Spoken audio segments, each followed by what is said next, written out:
It's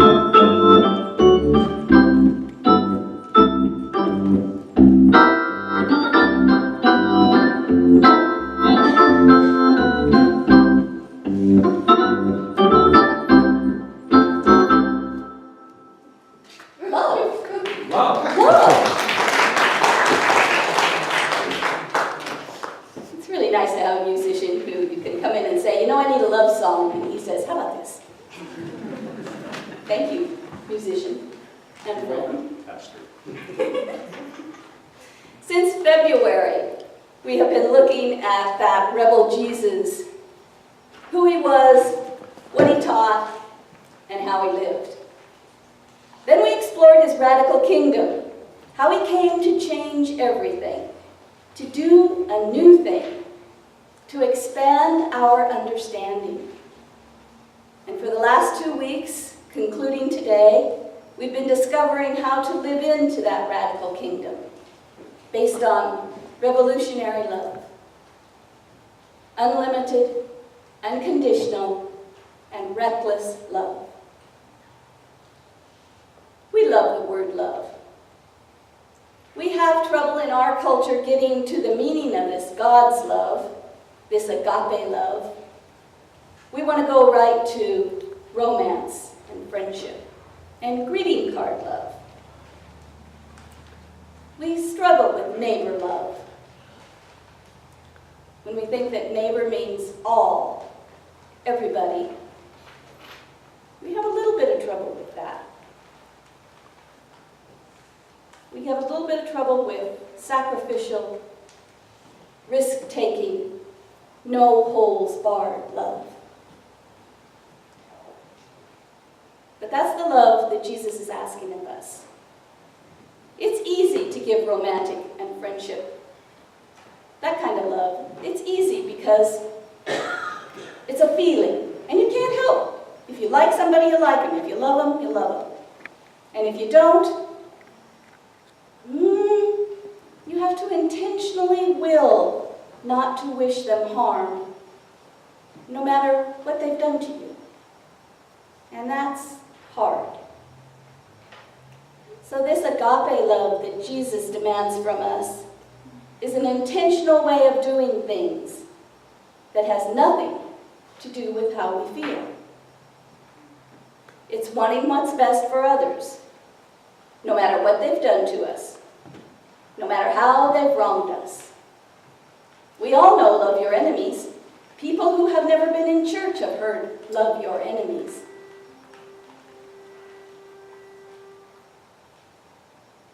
But we want to hold back just a bit. Scripture tells us, John 13:34,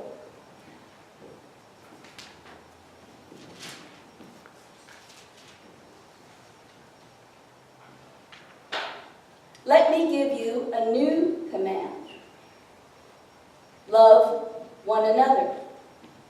In the same way I have loved you, love one another. This is how everyone will recognize that you are my disciples, when they see that you have love for each other. So this is how we are known as a Christian, by the love we show each other. But this reckless way of loving others is not easy. Jesus doesn't mean that we need to try and develop a foundation or a fondness for the irritating, or that we try and create warm feelings toward the unlikable, or the socially awkward, or the unlovely. And we know that those are within us and others in our society, given any day or week or moment. Being up to the task of following Jesus doesn't mean mustering up enough niceness. I used to think that being a naturally loving, forgiving, grace-filled person was a prerequisite for discipleship. I can be a good disciple after I've gotten rid of some of my nasty attitude.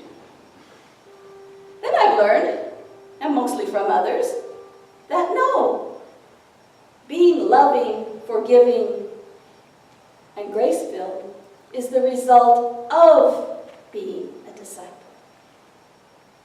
When we are on the path with Jesus, we learn to be loving and grace-filled. We don't have to do that first. We'd be in a lot of trouble. This reckless, risk-taking love is out of the box. It's unnatural to us.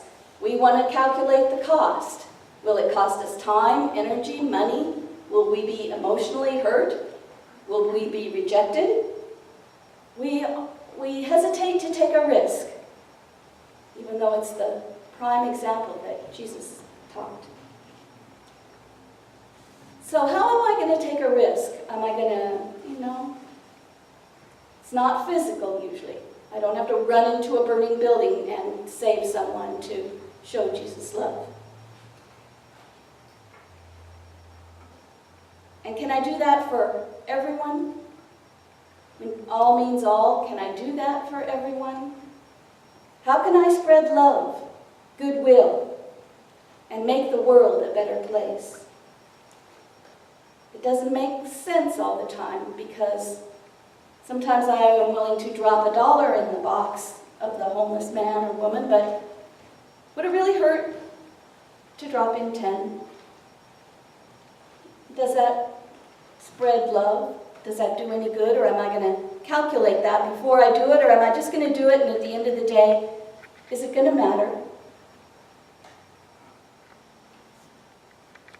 I see you're all sitting fairly close to someone else, so I'm going to ask you to take a moment, turn to the person next to you, and talk about risk-taking love.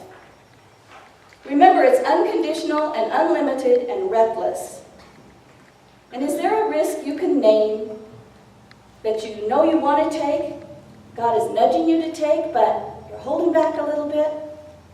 Or are you even open to that kind of risk-taking?